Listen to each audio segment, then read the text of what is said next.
Bismillahirrahmanirrahim. Assalamualaikum warahmatullahi wabarakatuh. Alhamdulillahi rabbil alamin, wassalatu wassalamu ala asyrafil mursalin wa ala alihi wa sahbihi ajma'in. Qala rabbi shrah li sadri wa yassir li amri wahlul 'uqdatam min lisani yafqahu qawli wasaddid lisani wa hadi qalbi bihaqqi sayyidina Muhammadin sallallahu alaihi wasallam. Wa ba'da fa inna asdaqal hadis kitabullah wa khairal hadi hadi Muhammadin sallallahu alaihi wasallam wa syarrul umuri muhdatsatuha wa kullu muhdatsatin bid'ah. Allahumma 'allimna ma jahilna, ya Allah ya Tuhan kami, ajarkan kepada kami apa yang kami jahil. Wa dzakirna ma nasina, ingatkan balik kepada kami apa yang telah kami lupa. Allahumma faqihna fid din, ya Allah ya Tuhan kami, fahamkan kami agama. Wa 'allimna ta'wil, ajarkan kepada kami Al-Quran. Allahumma razaqna ilman nafi'a, ya Allah ya Tuhan kami, rezekikan kepada kami ilmu yang memberi manfaat. Wa amalan salihan mutaqabbala, dan amalan yang salih dan amalan tersebut diterima. Wa rizqan halalan tayyiba, dan rezeki yang halal dan rezeki tersebut baik. Wa qala Allah ta'ala fi muhkamit tanzilih, a'udzu billahi minasyaitonir rajim, bismillahirrahmanirrahim. Wa iz qala Musa liqaumihi innallaha ya'murukum an tadhbahu baqarah qalu atattakhidhuna huzwan qala a'udzu billahi an akuna minal jahilin. Sadaqallahul azim. Dan ketika mana berkata Musa alaihi salam kepada kaum dia, sesungguhnya Allah Subhanahu wa taala menyuruh kepada kamu supaya kamu menyembelih lembu betina. Lalu mereka, yakni kaum Bani Israel ketika itu bertanya, atattakhidhuna huzwan, apakah kamu wahai Musa AS menjadikan kami sebagai bahan gurauan dan main-main? Qala a'udzu billahi an akuna minal jahilin. Berkata Nabi Musa AS, aku minta berlindung dengan Allah Subhanahu wa taala daripada aku jadi di kalangan orang-orang yang jahil. Sadaqallahul azim. Benarlah firman Allah taala dalam Al-Quran suratul Baqarah ayat 67. Alhamdulillah, syukur pada Allah SWT. Pada malam ni kita bertemu di masjid kita ni untuk kita sambung kuliah tafsir kita yang lepas. Mudah-mudahan kuliah tafsir kita pada malam ni dan yang lepas-lepas diberkati oleh Allah Subhanahu wa taala, insya-Allah. Dalam kuliah kita yang lepas kita baca dua ayat dalam kuliah lepas, ayat 65 dan 66 dari surah Al-Baqarah. Dua ayat yang kita bincang hari itu, Allah Subhanahu wa taala sebut tentang ada satu kejahatan yang dilakukan oleh kaum Bani Israel, iaitu Allah Subhanahu wa taala suruh mereka beribadat pada hari Sabtu, tetapi mereka tak beribadat pada hari Sabtu. Allah taala sumpah mereka ni jadi beruk.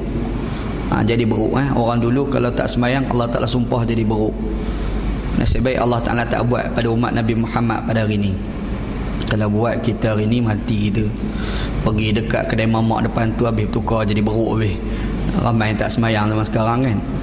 Tapi zaman dulu orang tak sembahyang, Allah taala sumpah jadi beruk. Allah taala pamerkan ibadat bagi orang Yahudi ni hari Sabtu. Dalam ayat ni lah, orang Yahudi beribadat pada hari Sabtu, orang Nasrani beribadat pada hari Ahad. Kita umat Nabi Muhammad sallallahu alaihi wasallam ni beribadat pada hari Jumaat.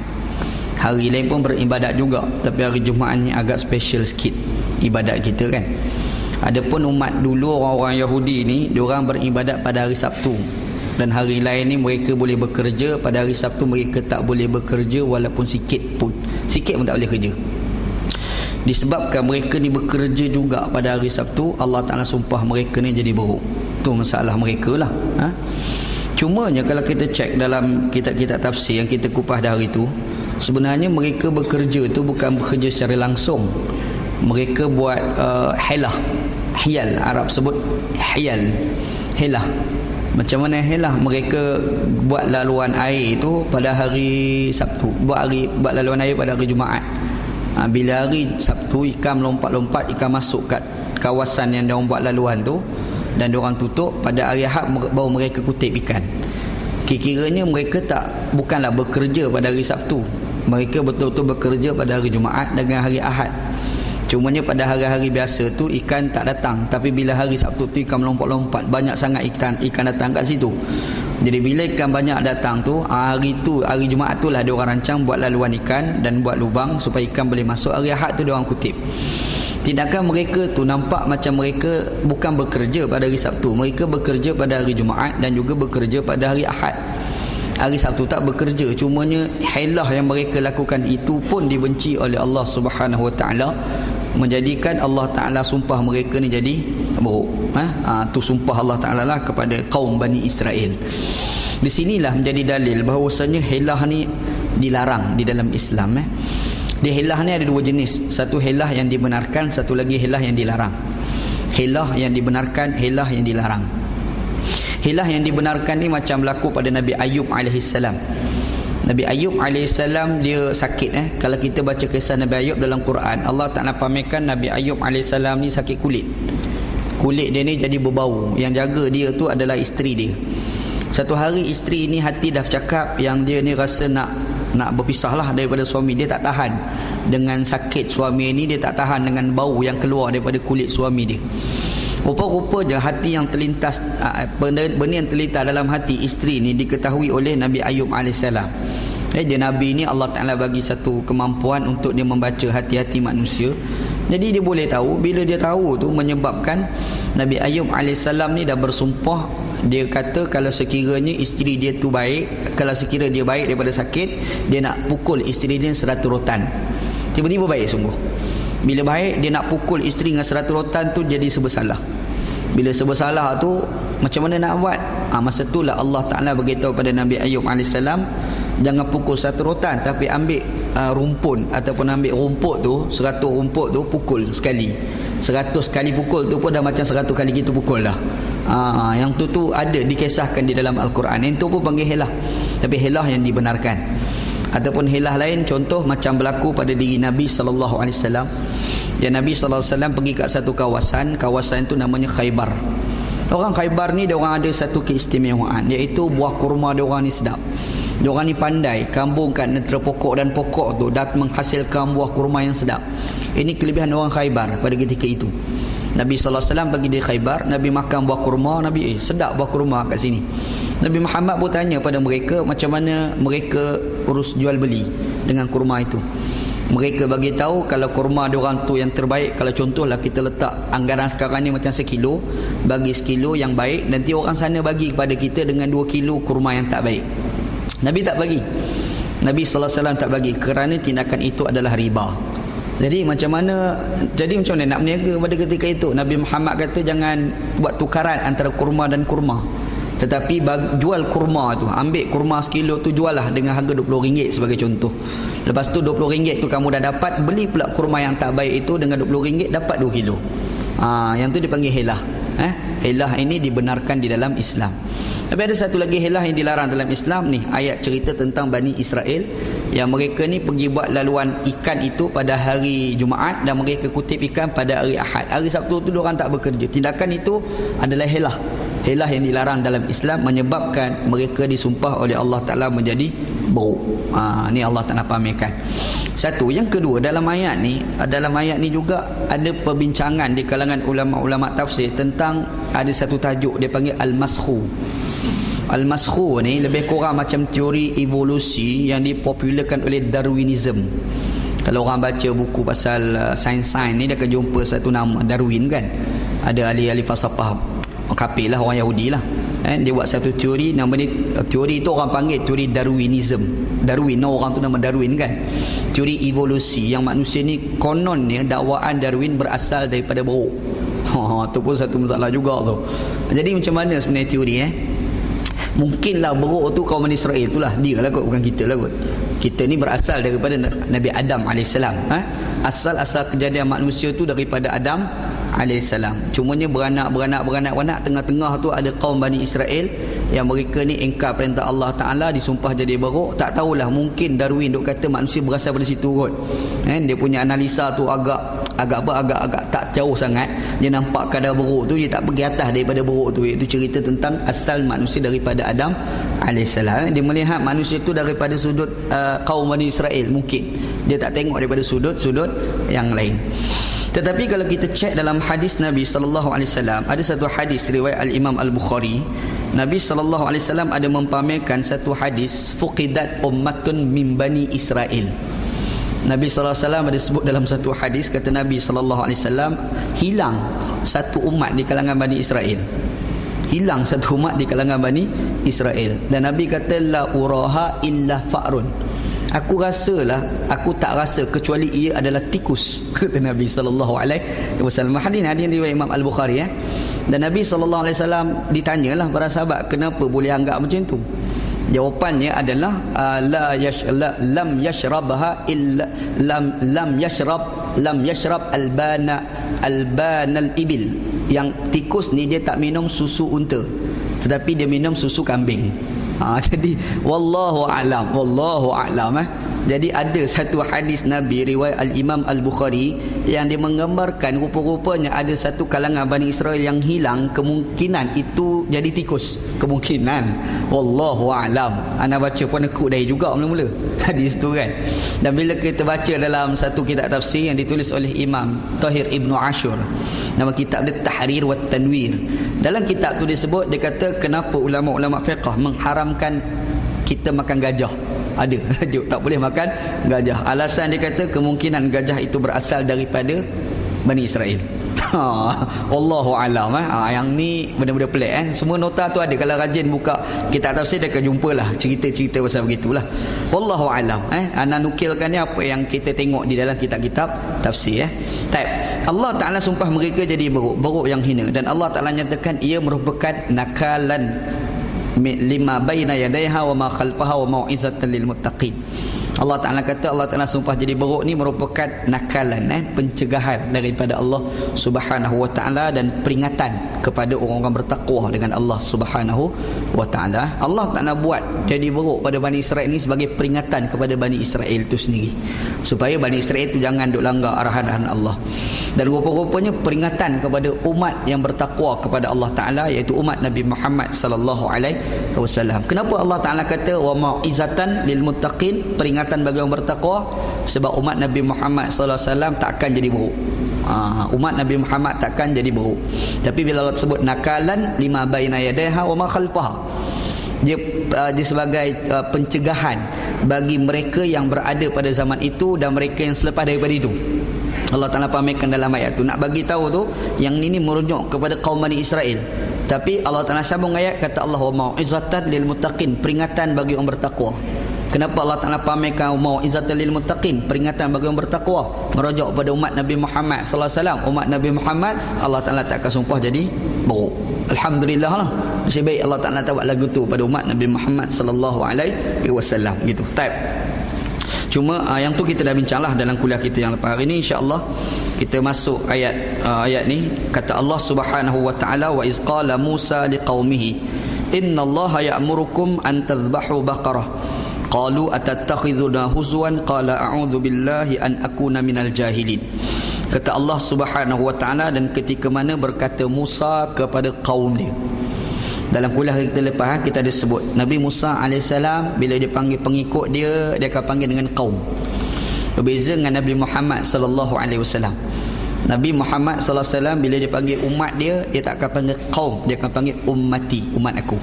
Dia ada beza di antara kaum dengan umat. Kaum sebab Nabi Musa diutuskan untuk bangsa tertentu, Bani Israel. Kalau kita orang Melayu lah hidup pada masa tu, kita tak perlu ikut Nabi Musa AS. Apakah syariat Nabi Musa tu kena juga pada orang Melayu? Kalau orang Melayu hidup pada zaman tu, tak, orang Melayu tak kena. Kalau kita lah orang Arab pada zaman tu, hidup pada zaman Nabi Musa AS, apakah orang Arab kena ikut Nabi Musa? Tak perlu ikut. Sebab syariat Nabi Musa tu khusus untuk kaum-kaum tertentu. Berbeza dengan Nabi Muhammad sallallahu alaihi wasallam. Nabi Muhammad sallallahu alaihi wasallam diutuskan untuk semua manusia. Melayu ke dia, Arab ke dia, Israel ke dia, apalah, bohlah bangsa apa pun, Semua bangsa-bangsa ni dikira sebagai umat Nabi Muhammad sallallahu alaihi wasallam. Nabi sallallahu alaihi wasallam menyebutlah yub'atsu al-anbiya liqaumihi khassatan wa bu'istu ila nasi kafatan. Nabi sallallahu alaihi wasallam sebut dalam satu hadis, kata Nabi, para nabi dulu diutuskan untuk kaum tertentu sahaja. Nabi dulu ni untuk kaum tertentu sahaja. Beza dengan aku. Nabi Muhammad kata bu'istu ila nasi kafatan. Aku ni diutuskan untuk manusia seluruh dia. Itu kita kena beza di antara Nabi dulu dengan Nabi Muhammad sallallahu alaihi wasallam. Bila kita faham yang Nabi Muhammad untuk semua kaum, untuk semua bangsa, makanya tidak heran Nabi Muhammad bila panggil umat, dia tak akan panggil ya qaumi, dia akan panggil ya ummati, wahai umat aku. Tapi beza dengan Nabi Musa yang diceritakan dalam ayat kita baca. Nabi Musa bila dia panggil pengikut dia, dia tak akan panggil ya ummati, tapi dia panggil ya qaumi. Kenapa? Sebab Nabi Musa khusus untuk kaum Bani Israel sahaja. Itu hikmah Allah Subhanahu wa taala bila Allah Taala kata ya wa idz qala Musa liqaumihi, ketika mana berkata Nabi Musa kepada kaum dia. Ayat ni adalah ayat yang boleh dikatakan sebagai asbabut tasmiyah, sebab-sebab dinamakan dengan surah Al-Baqarah ini dengan nama Al-Baqarah. Inilah permulaan cerita dia. Kita duk kuliah daripada awal surah Al-Baqarah berapa tahun? 3-4 tahun dah kita kuliah surah Al-Baqarah kan. 3-4 tahun kita duk kuliah surah Al-Baqarah ni, kita tak tahu kat mana punca namanya surah Al-Baqarah. Rupa-rupa hari ni baru kita jumpa ayat asbabut tasmiyah, sebab dinamakan surah ini dengan nama surah Al-Baqarah. Inilah cerita dia. Dalam Quran ni surah Al-Baqarah ni yang panjang sampai 2 juzuk setengah ni, dekat-dekat 3 juzuk ni, punya banyak surah Al-Baqarah ni rupa-rupa terletak memperkenalkan nama Al-Baqarah pada ayat kita baca, ayat 67 dari surah Al-Baqarah. Ni sebab asbabut tasmiyah, sebab dinamakan surah dengan nama surah Al-Baqarah. Allah Ta'ala pamerkan dalam ayat ni tentang bagaimana jahatnya perangai orang Yahudi. Ini kemuncak kejahatan orang Yahudi. Kemuncak kejahatan orang Yahudi ni apa dia? Mereka ni banyak songeh. Istilahkan sebagai banyak songeh. Sebab ada orang guna kalimah banyak soal. Kasratus soal lah, memang ada hadis disebut dengan istilah kasratus soal. Kasratus soal ni terjemahan literalnya adalah banyak soal. Tapi orang Melayu kita bila sebut jangan banyak soal, takut jadi macam Bani Israel. Akhir sekali bila dia tak faham, sampai sudah dia tak tanya. Masalah tu pula. Dia salah faham tentang masuk kasratus soal. Sedangkan dalam Islam ni aja, dalam banyak hadis Nabi SAW pamerkan, kalau kita tak tahu kita kena tanya. Banyak tanya ni tak salah. Orang Melayu kita pun ada pepatah, malu bertanya sesat jalan. Orang Melayu bermaksud kalau tak tahu kena tanyalah. Jangan duk rembat tanpa pasal. Kita ni tak payah cerita bab hukum-hukum fiqh ni, bukan cerita bab hukum-hukum Quran, hukum-hukum hadis je. Kita berjalan naik kereta, kalau kita confuse, kita tak tanya, sesat jalan Syekh. Kita duk tengok signboard Johor Baru, nak perginya Kota Baru. Kita okey lah ni, ada kalimah baru kat belakang, kira sama lah tu. Takkan beza kota dengan Johor pun dah jadi jauh kot. Duk fikir lagu tu berat lah. Jadi tak boleh, kalau kita confuse kita kena tanya. Kalau tak tanya nanti kita sesat jalan. Hukum lagi-lagi kita tanya lah. Hukum fiqh lebih-lebih lagi kan. Kadang-kadang kita confuse ni, hukum ni halal ke haram, kena tanya sepatah. Tanya. Kalau kita confuse, kalau dah tahu tu cerita lain. Kita tak tahu, telefon ustaz ke, tanya ustaz masa kuliah ke, masa ustaz duk kuliah hantar satu SMS ke, terpulang lah. Lepas tu ustaz tu tengok soalan tu, ustaz tu cuba jawab. Kalau ustaz tu tahulah. Kalau ustaz tu tahu, jangan ustaz tu pula kaki rembat. Masalah juga tu. Dia ada orang ni ustaz kaki rembat tu pun masalah juga kan. Dia tak tahu dia pakai rembat tu pasal. Dia nak sebut wallahu a'lam tu agak susah. Tak boleh sebenarnya. Kita ni kalau tak tahu, kita kena mengaku kita tak tahu. Imam Malik rahmatullah alaih. Imam Malik ni orang mengasaskan mazhab Maliki. Mazhab Maliki tu canggih dah, hebat dah mazhab Maliki ni. Mazhab Maliki tu kan, Imam Syafi'i tu mengaji dengan Imam Malik tu lah. Alim tak alim Imam Malik tu. Tapi sebelum orang tak iktiraf dia sebagai Al-Imam. Al-Imam bukan imam semayang masjid kita ni. Itu imam lain ni. Yang kita cerita Al-Imam tu, imam yang ulama fiqh hebat tu. Orang buat interview dekat dia. Interview tu tanya sampai 40 soalan. 40 soalan. Ni mari tok-tok peti, mufti-mufti zaman tu mari tanya soalan 1, soalan 2, soalan 3 sampai 40 soalan. Dia jawab hanya 4 soalan, yang berbaki semua dia tak jawab. Yang berbaki semua dia jawab dengan wallahu a'lam. 4 soalan dia jawab. Orang tanya ni mana ni mufti tak boleh jawab, beratnya ni mufti. Dia kata apa? Dia kata man qala annahu la ay Man qala annahu la yadri faqad afta. Kalau orang tanya soalan dekat engkau, lepas tu kau kata wallahu alam, itu pun satu fatwa sebenarnya, kata Imam Malik rahmatullah alaihi lah. Lepas ni kalau tanya soalan kat kita, kita pun wallahu alam, fatwa lah tu, fatwa lah tu kan.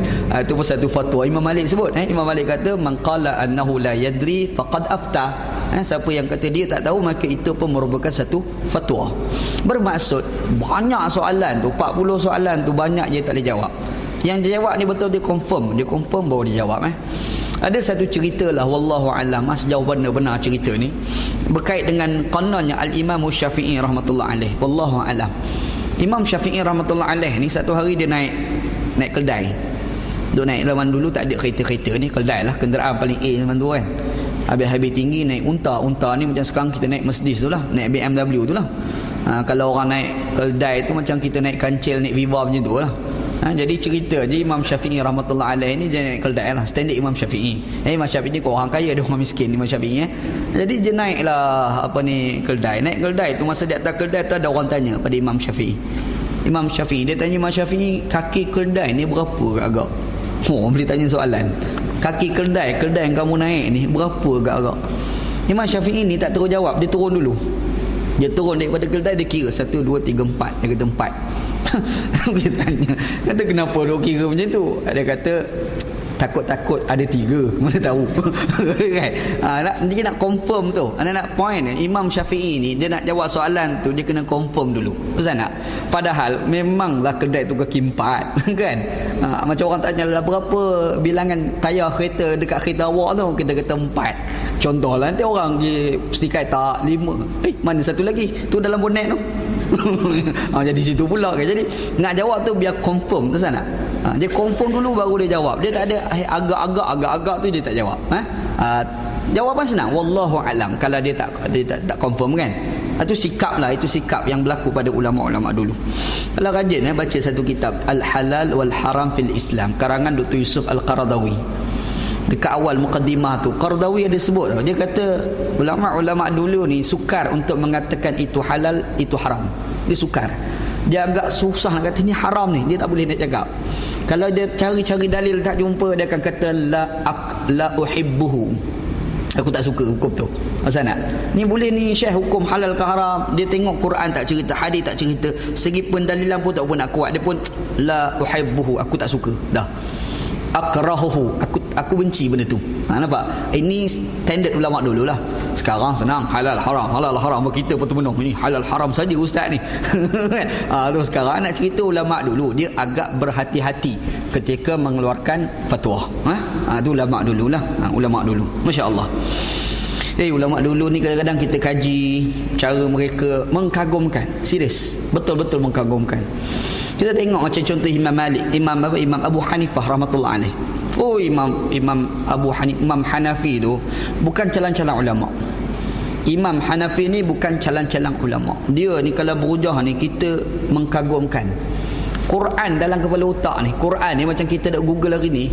Quran hadis ni kita ni kadang hadis ni kat mana? Google betul jumpa kan hadis. Zaman sekarang Syekh.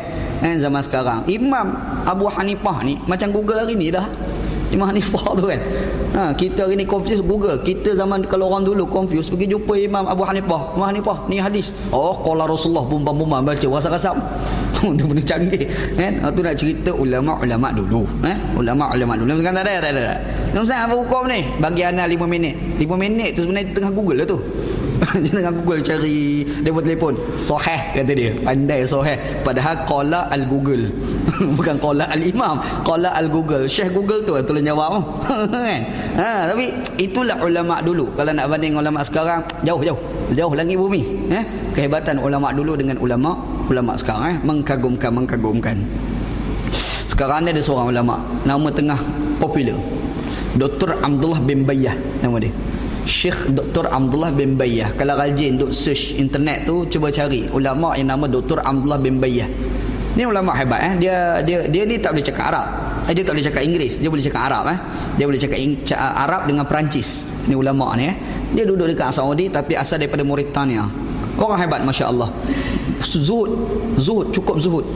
Orang barat cukup kagumi dia. Pakaian dia tu dengan jubah serban dia, Masya Allah. Dia seorang yang sufi dan ulama fiqh, cukup alim.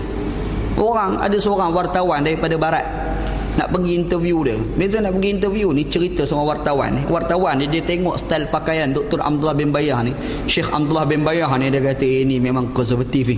Ni cara jawab ni kerja nak mengharamkan orang ni. Ni dia fikir ni wartawan tu.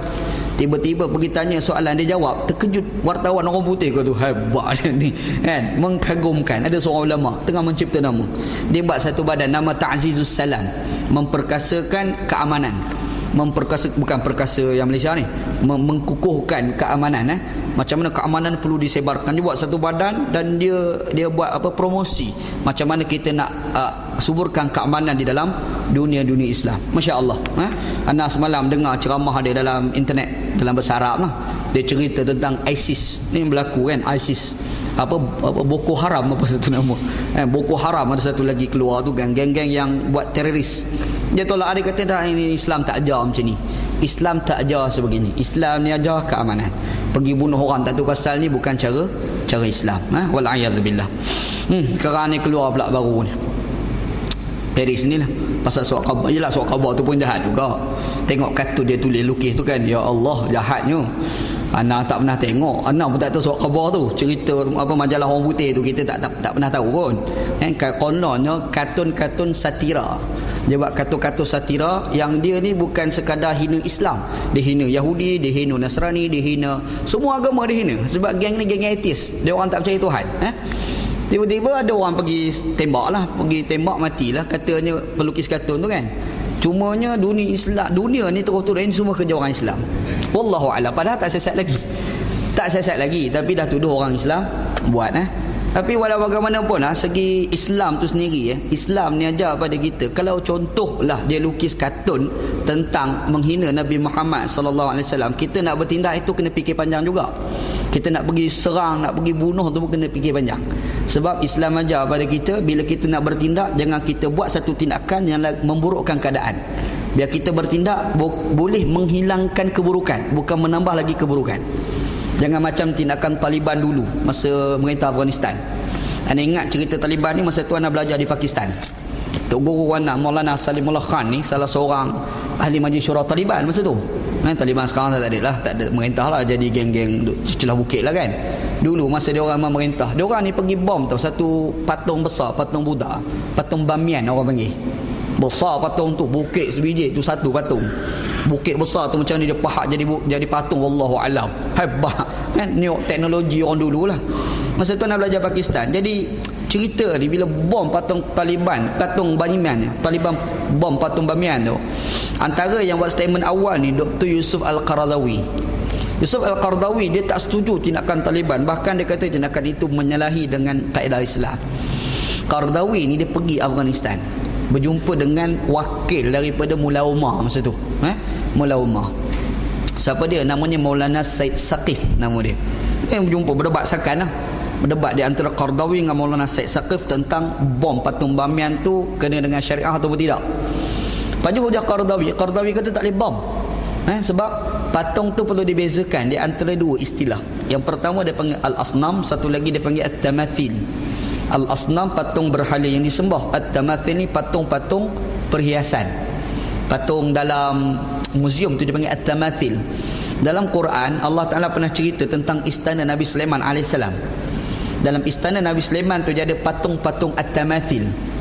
Tu cerita dalam Al-Quran. Jadi Qaradawi kata dalam istana Nabi Sulaiman, Nabi tu dalam istana dia pun ada At-Tamathil. Jadi kalau kita nak runtuhkan tu tak apa tepat. Satu. Yang kedua, ni hujah Qaradawi menarik. Qaradawi kata hari ni kau bom patung Bamiyan, patung Buddha, esok orang Buddha bunuh orang Islam. Sebab orang Islam ni bukan berada dalam negara orang Islam je, orang Islam pun ada dekat negara-negara yang ramai penganut-penganut Buddha. Thailand sebagai contoh tu kan, Vietnam sebagai contoh. Jadi kalau kau bom patung Bamiyan pada hari ni, esok nanti orang negara Buddha akan bunuh orang Islam. Betul lah, memang betul berlaku.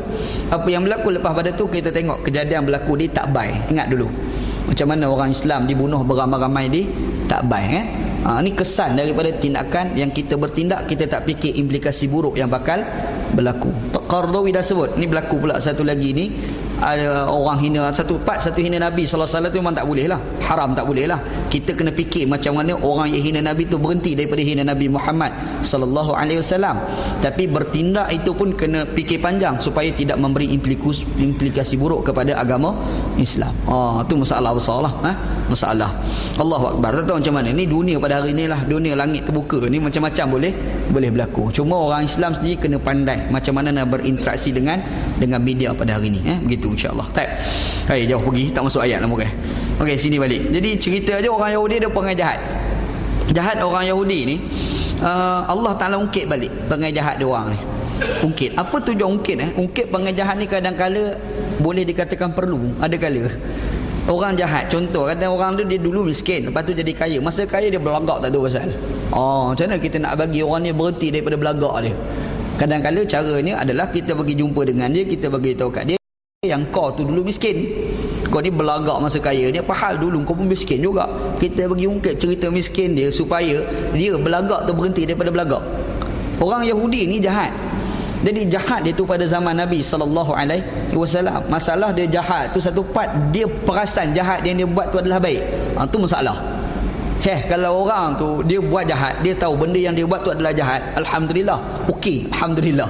Sekurang-kurangnya dia sedar yang dia buat tu adalah jahat.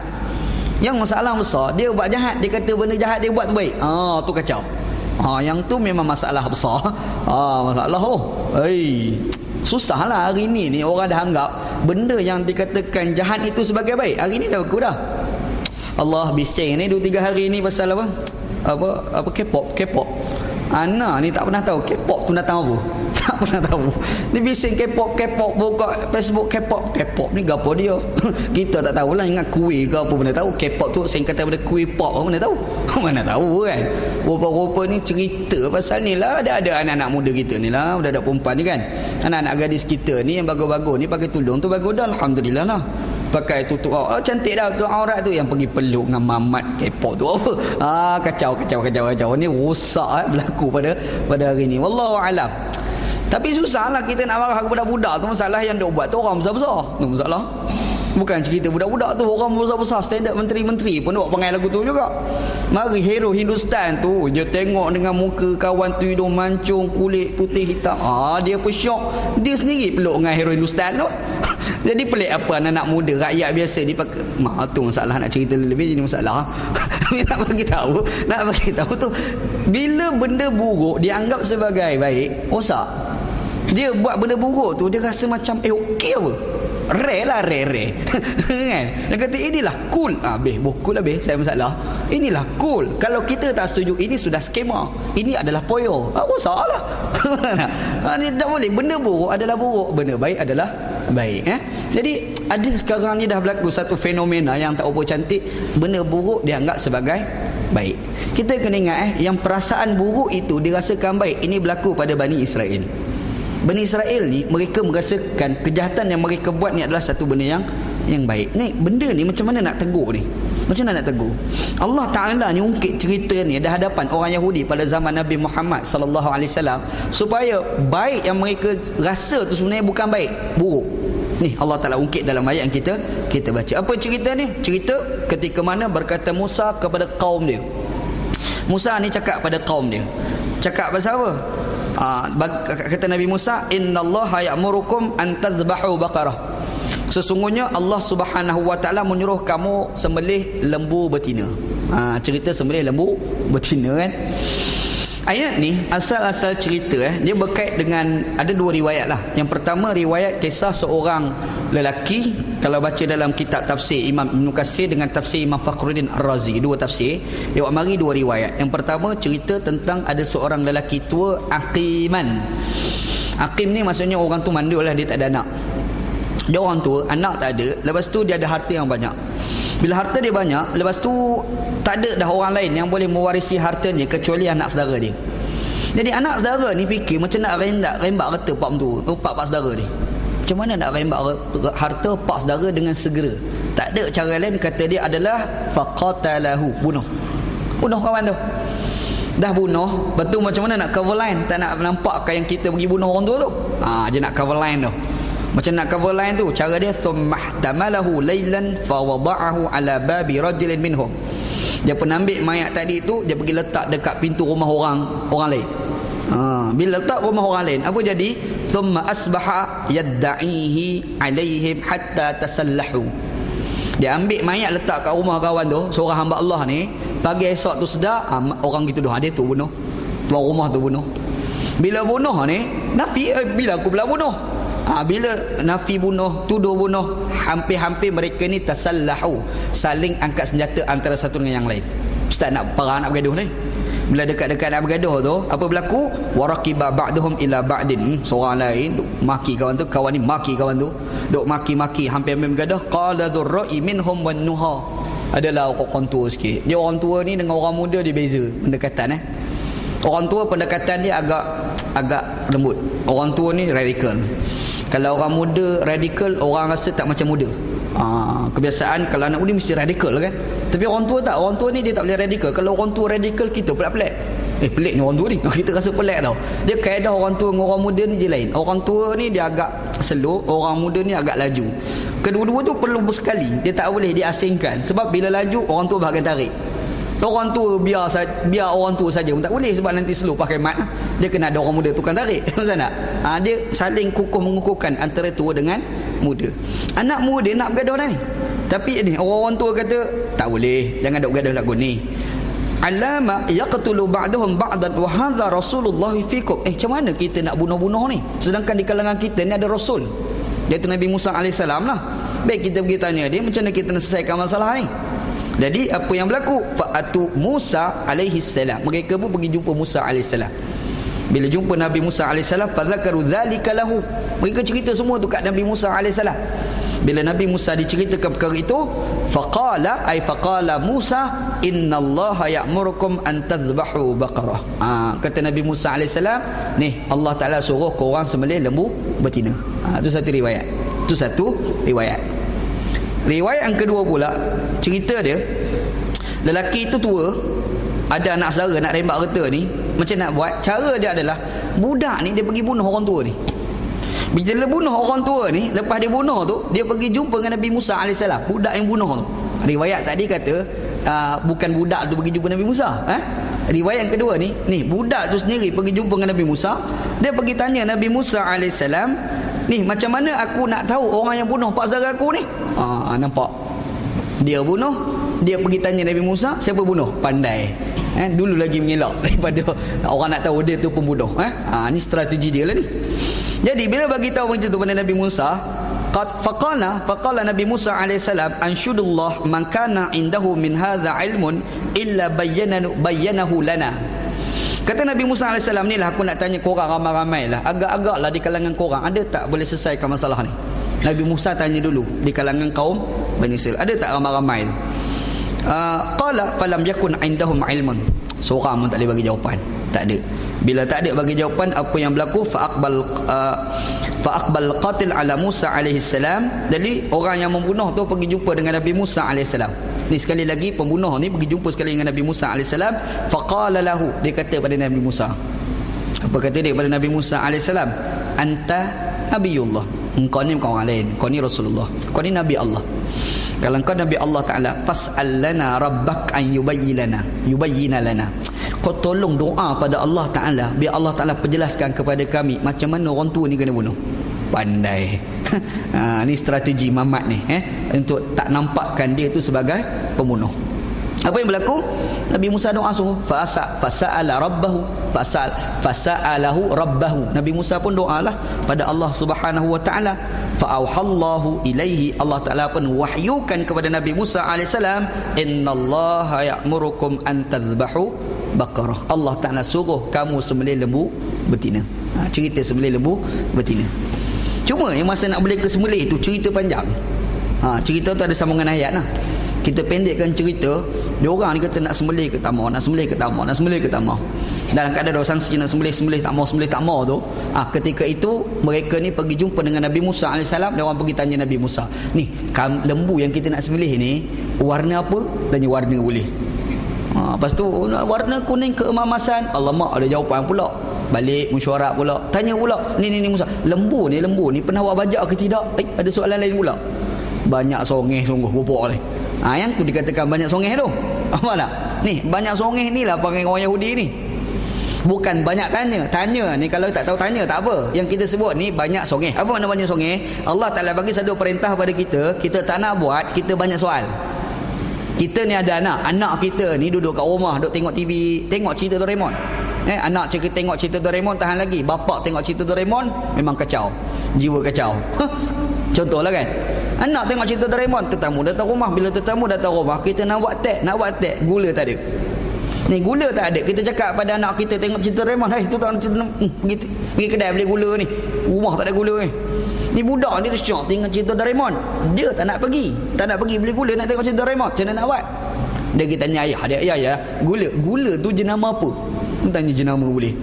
Yang bapak kata, kau ni banyak tak tahu, belilah jenama apa pun. Dah kilo tu berapa kilo pula pergi tanya. Dia nak, kalau boleh bapak ni kata apa, kau ni banyak soal, biar aku pergi. Dia nak yang tu ya, biar dia boleh tengok cerita Doraemon. Tu je tujuan dia. Itu orang panggil banyak songeh. Faham tak? Yang ni lah panggil Bani Israel. Bani Israel panggil macam ni. Bukan dia tanya tu sebab tak tahu. Kita ni kalau tak tahu tanya, itu okey, itu bagus. Tak tahu kena tanyalah, takkan tak tahu jangan tanya, nanti jadi Yahudi. Berat lagu tu. Mampu lagu tu. Kalau banyak tanya itu sudah dianggap sebagai Yahudi. Syekh, ustaz-ustaz kita nak mengajar buka soalan, orang pun tanya, semua tu Yahudi. Salah. Kan? Jadi isu dia adalah banyak tanya itu maksud dalam kisah kaum Yahudi ni bukan banyak tanya bila tak tahu tu. Dia banyak tanya tu dalam maksud dia banyak songeh sebab dia tidak mahu menunaikan satu kewajipan yang Allah Ta'ala wajibkan kepada mereka. Cuma bila dia orang tanya sampai hampir-hampir mereka tak boleh nak sembelih lembu tadi. Hampir-hampir tak jumpa lembu tu, tak jumpa. Tapi walau bagaimanapun kaedah sistem alamnya begitu. Ingat Allah Ta'ala jadikan satu perkara mesti ada benda lain yang Allah Ta'ala buat selaras dengan alam. Ini sistem alam tau. Bila Allah Ta'ala datangkan penyakit, dia mesti ada ubat dia. Cuma ubat tu kita jumpa tak jumpa, itu belum jumpa, bukan takkan ada.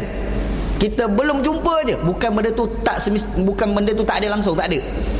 Penyakit tu Allah Ta'ala buat mesti ada ubat dia, Serupa juga bila Allah Ta'ala kata lembu ni kau kena cari, rumit dah nak jumpa ni, tapi sebenarnya lembu tu tetap ada. Kalau kita buka dalam kitab tafsir, dipamerkan lembu itu berada pada seorang perempuan tua, dan perempuan tua tu dia ada beberapa orang anak yatim. Dia jaga anak-anak yatim, dan ada satu lembu. Lembu yang dimasukkan tu dah jumpa, dan tak ada dah lembu lain kecuali lembu itu. Bila nak beli lembu tu ni perempuan tua tu pula dapat tahu yang orang Bani Israel nak sangat lembu tu, dan diarahkan oleh Nabi Musa supaya beli. Dia pergi up harga tu berganda-ganda. Pandai demand supply ni. Kalau orang ekonomi kan, memang dia demand pakai mat tu, jam kawan ni. Pelik dia orang ni terpaksa report kepada Nabi Musa alaihissalam. Musa, lembu kami dah jumpa. Ada seorang makcik, dia jaga lembu, lepas tu ada anak-anak yatim dia.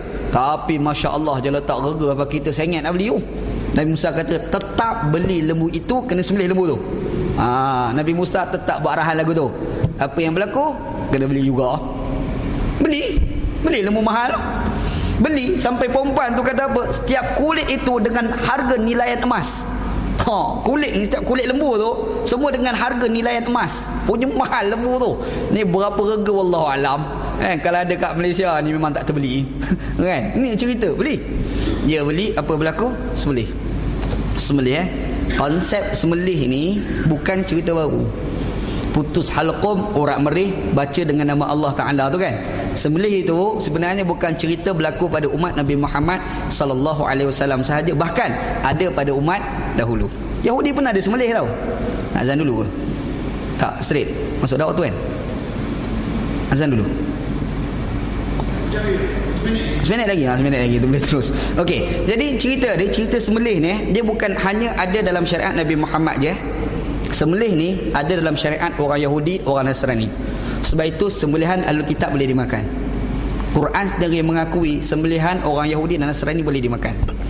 Kenapa sembelihan orang Yahudi dan Nasrani boleh makan? Sebab mereka sembelih memang mengikut piawaian syariat Nabi Muhammad sallallahu alaihi wasallam. Sebab cara sembelih cara Nabi Muhammad ni bukan semata-mata Nabi Muhammad je buat. Dibuat oleh nabi-nabi dulu. Sana ni halqa putus, urat merih putus, dibacakan dengan nama Allah. Yang ni bukan Nabi Muhammad je buat, umat dulu pun buat. Jadi Orang Yahudi pengikut Nabi Musa, dia orang sembelih mengikut piawaian syariah, maka sembelihan mereka boleh dimakan. Begitu. Azan dulu Pak Haji.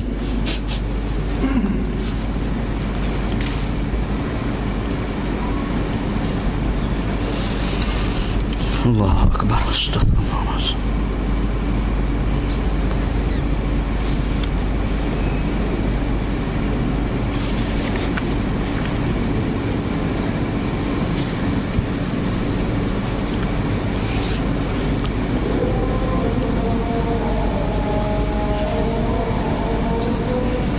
Allahu Akbar. Allahu Akbar.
صلى الله عليه وسلم اللهم رب هذه الدعوة التامة وصلى الله عليه وسلم إنك لا تخلف الميعاد يا أرحم الراحمين.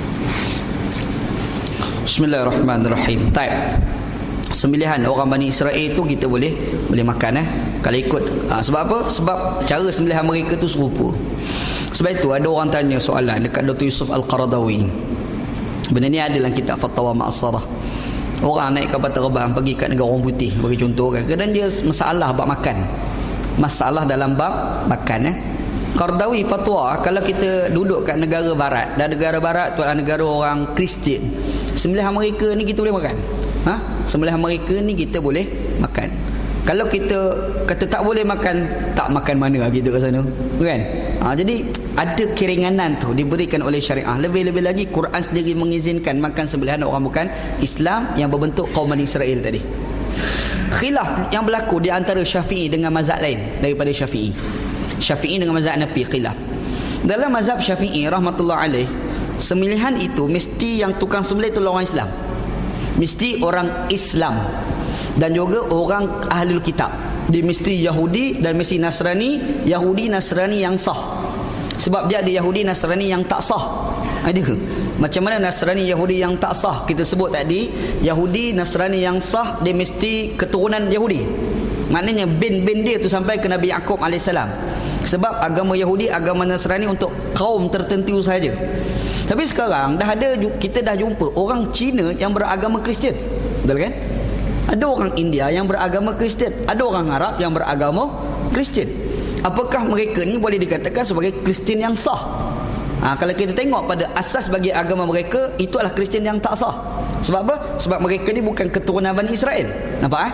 Jadi kalau ada orang Kristian, Cina Kristian, Melayu, India Kristian, Melayu Kristian, kalau ada lah, Indonesia berlambak Melayu Kristian tu kan, ataupun ada Arab Kristian yang diorang ni sembelih, makanan mereka tidak boleh dimakan. Mazhab mana? Syafi'i rahmatullah alaih.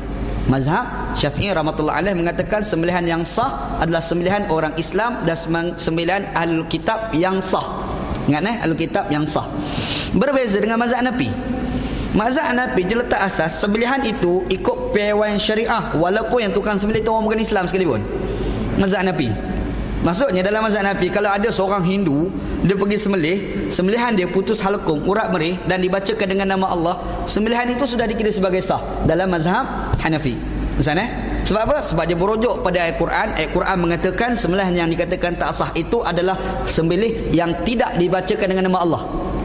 Dan Imam Syafi'i mensyaratkan orang Islam tu pula macam mana pula? Imam Syafi'i mensyaratkan orang Islam itu sebab dia berpegang dengan satu hadis. Nabi SAW kata, "Dhabihatul muslim halalun, dzukira smullahi alaihi am lam yuzkar alaihi." Kata Nabi SAW, sembelihan orang Islam itu halal, sama ada dibacakan dengan nama Allah ataupun tidak dibaca dengan nama Allah Subhanahu wa ta'ala. Okey, kita nampak khilaf di kalangan ulama Syafi'i dengan mazhab Hanafi. Kalau kita pergi dengan orang putih, terpaksa kena taklid mazhab Hanafi. Kalau ikut mazhab Syafi'i, tak berapa nak boleh makan mana. Yelah, kadang-kadang satu part ni kena faham juga mazhab orang supaya tak membebankan pada hidup kita. Betul Syekh? Orang duk tanya pergi ke Mekah buat ibadat haji, tawaf keliling Kaabah, sentuh orang perempuan, batal wuduk. Beban kalau ikut Syafi'i ni. Betul tak? Dah tawaf keliling Kaabah, sentuh orang perempuan ni nak berlari ambil air semayang, jadi hal. Last kali taklid mazhab Hanafi, yang sentuh perempuan tak batal wuduk. Alhamdulillah, ada juga mazhab kata tak batal. Kalau pakai yang batal tu, pakai mampu gitu kita. Orang muda-muda tahan lagi, kalau tua-tua tu nak ambil wuduk bekerja. Sakit Syekh. Nak bekerja, nak ambil air semayang. Alhamdulillah, alhamdulillah.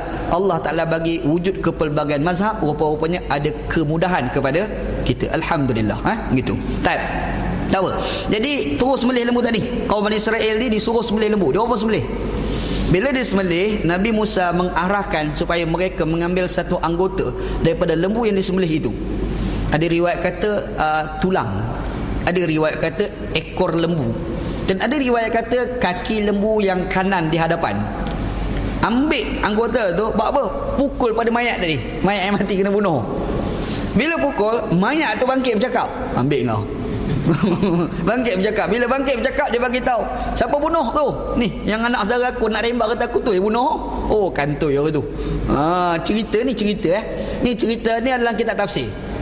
Jadi itulah sebab Allah Taala pamerkan cerita ni kepada kita. Ni Allah Taala kata, "Innallaha ya'murukum an tadhbahu baqarah." Allah Taala suruh korang di Bani Israel sembelih lembu betina. Sembelih lembu betina tu apa tujuan? Tujuan tu nak ambil anggota, nak pukul pada mayat tu, biar mayat tu boleh bagi tahu ni yang tukang bunuh Muhammad ni. Tapi Bani Israel ni dia nak buat ke tak mau, sebab dia tak terfikir yang Nabi Musa akan bagi arahan nak bangkitkan mayat tu. Dia tak fikir yang tu. Jadi macam mana nak buat? Dia banyak songeh. Dia banyak songeh. Bila banyak songeh, apa kata dia? Qalu atattakhiduna huzwan. Dia kata, Musa, kau jangan buat gurau. Ni bukan main-main, ni cerita serius. Kami nak selesaikan masalah kematian. Kami bukan nak suruh lembu tu mati. Ini nak selesai kematian, kau pergi suruh sembelih pula lembu, bagi mati pula satu lagi. Ini nak selesaikan kematian. Dia tak tahu rupa-rupa membunuh lembu satu lagi itu sebenarnya untuk nak menghidupkan mayat ni. Ini orang panggil mukjizat, khawariqul adat. Benda yang menyalahi adat. Ada dalam hidup ni, ada yang dikatakan sebagai khawariqul adat. Kalau dulu ada mukjizat, khawariqul adat. Apa dia mukjizat? Nabi Muhammad SAW belah bulan. Pelik Syekh. Mana ada orang boleh belah bulan? Belah bendera bulan, belambak boleh buat. Ambil pisau kerat-kerat tu, belah lah bendera bulan tu. Yang sebut tu bulan kat langit tu, kau nak kerat mana boleh kerat? Tak boleh. Tapi Nabi Muhammad boleh buat. Nabi Musa AS boleh kerat laut. Canggih zaman tu Syekh. Tengok laut besar, dia ambil tongkat balik berap terbelah. Bukan senang tu. Nabi Musa boleh buat. Apa lagi? Nabi Sulaiman AS boleh terbang. Terbang tu. Anda rasa popular Superman ni datang dari Nabi Sulaiman kot. Ada rasa lah kan. Nabi Sulaiman tu boleh terbang. Nak pergi mana-mana arah angin dia hantar. Dia tak payah ambil kail letak kat tekak ni. Tak payah. Tak ambil sejadah letak zam-zam ala kazam lagi. Buang masa Nabi Sulaiman AS khawariqul adat. Benda yang menyalahi adat. Nabi Daud alaihissalam boleh melembutkan besi. Besi keras tu dia lembut. Kalau hidup sungguh Nabi Daud sampai hari ni minta tolong Nabi Daud buat syarikat kereta. Ni kilang-kilang kereta bagi Nabi Daud, dia pergi jadi kereta sebiji. Canggih Nabi Daud alaihissalam. Dia panggil khawarikul adat, benda yang menyalahi adat. Tapi kita kena ingat bukan mukjizat dia, ada lain. Sihir ni pun khawarikul adat juga.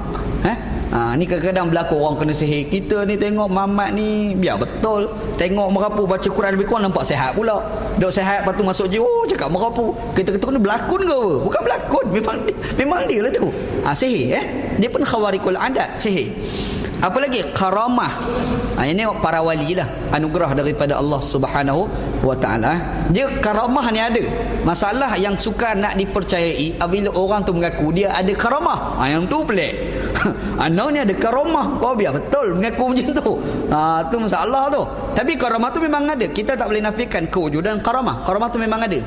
Dok berjalan atas air lah orang cerita, wallahu alam lah, nak tak pernah tengok. Tapi orang dok cerita boleh berjalan atas air. Apa lagi? Macam-macam Kalau baca kisah para wali tu, kita dengar tu macam-macam cerita. Istilah yang dikatakan karamah tu memang ada. Yang dikatakan karamah, sihir, mukjizat, yang tu orang panggil khawarikul adat. Khawarikul adat, benda yang menyalahi kebiasaan manusia. Ni antara karamah, antara khawarikul adat, benda yang menyalahi adat ni kisah yang kita baca dalam Quran ni. Iaitu kisah bagaimana ambil salah satu anggota lembu, pukul pada mayat tu dah mati, dia boleh bangkit, bagi tahu. Yang ni Nabi Musa dia boleh buat, kita tak boleh buat lah.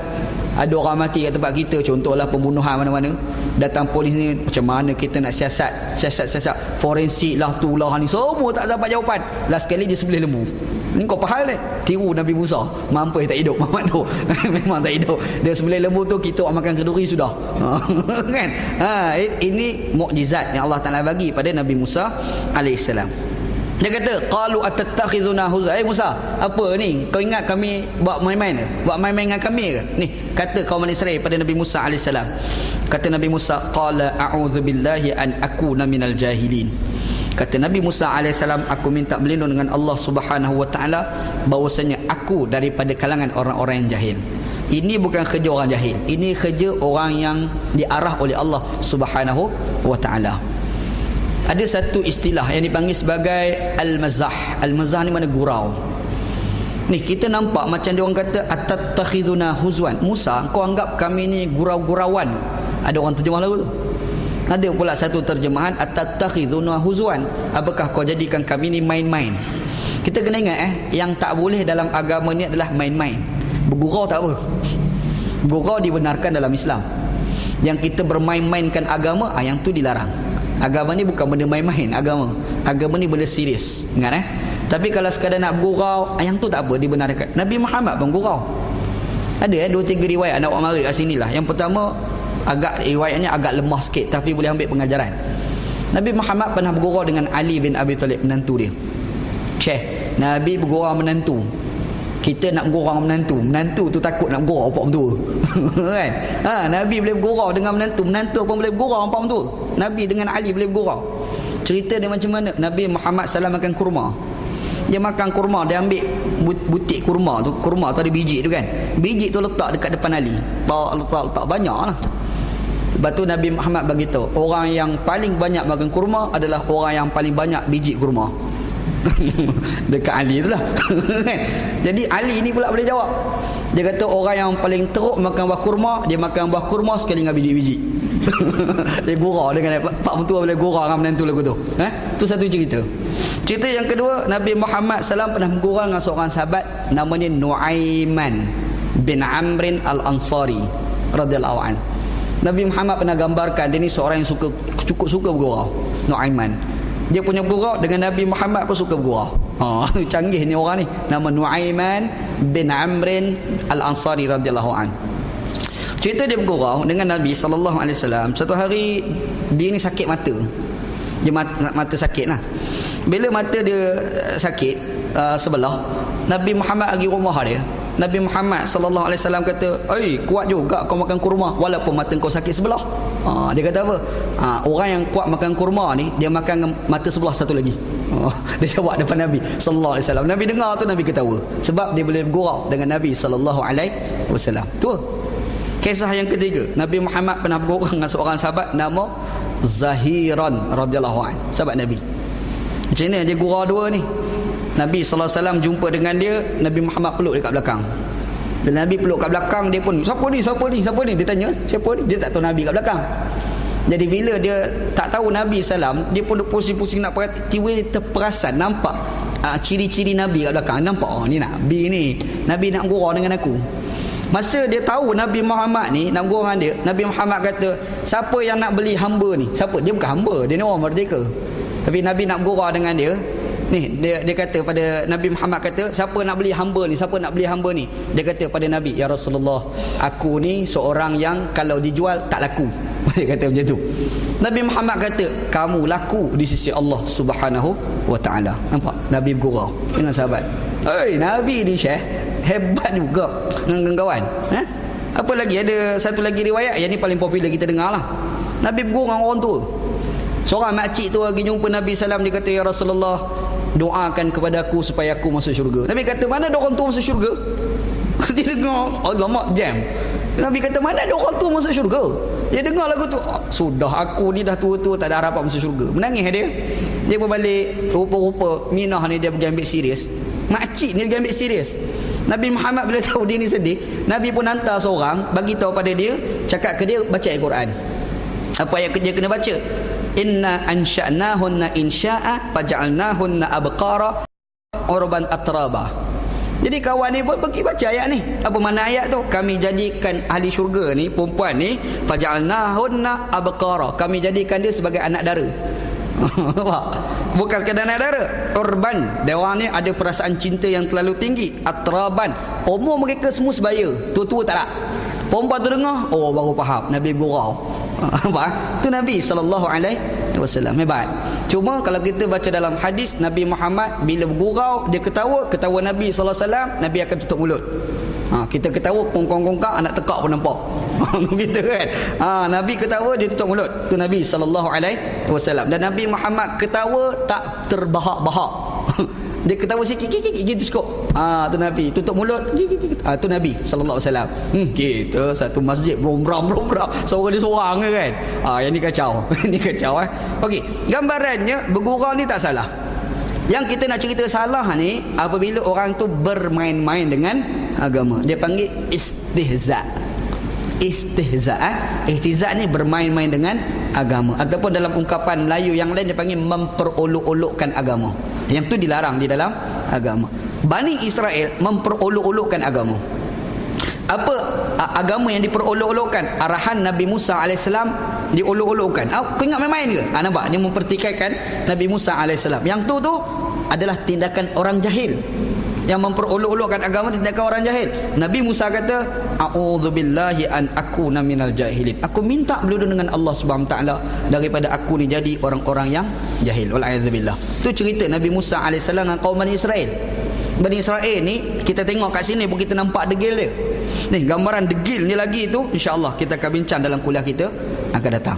Ada panjang lagi cerita ni kan. Nak boleh perhabis cerita ni, dak ada 3-8 kuliah lagi. Ada 3, 1, 2, 3, 4 kuliah lagi baru kita habis cerita pasal lembu saja. Insya-Allah itu kuliah kita akan datang. Wallahu a'lam, sallallahu ala sayyidina Muhammad wa ala alihi washabbihi ajma'in walhamdulillahirabbil alamin.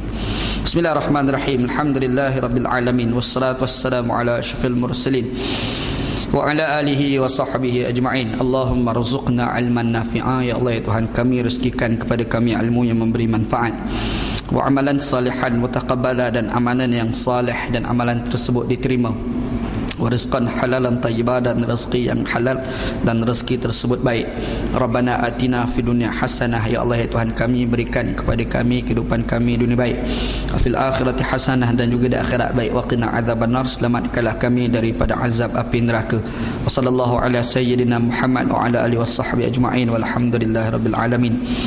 Qabalallahu minna wa minkum. Astaghfirullahal azim.